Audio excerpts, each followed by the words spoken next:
Due to the controversy and the dubiety of all these medieval computations, the Genesis dating varies greatly from document to document. Let us quote the main examples. 5969 BC. The Antiochian dating according to Theophilus. 5508 BC. The Byzantine dating, also known as the Constantinople version.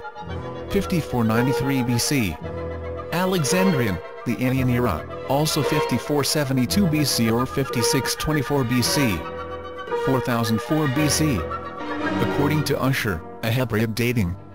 5872 BC. The so-called dating of the 70 interpreters. 4700 BC. Sumerian. 3761 BC. Judaic. 3491 BC. According to Hieronymus. 5199 BC. According to Eusebius of Caesarea. 5500 BC. According to Hippolytus and Sextus Africanus. 5515 BC. Also 5507 BC. According to Theophilus. 5551 BC. According to St. Augustine.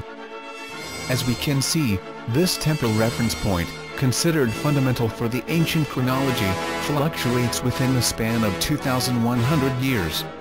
We have only quoted the most famous examples here.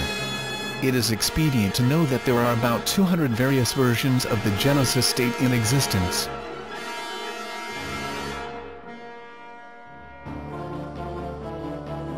This book will change your entire perception of history forever.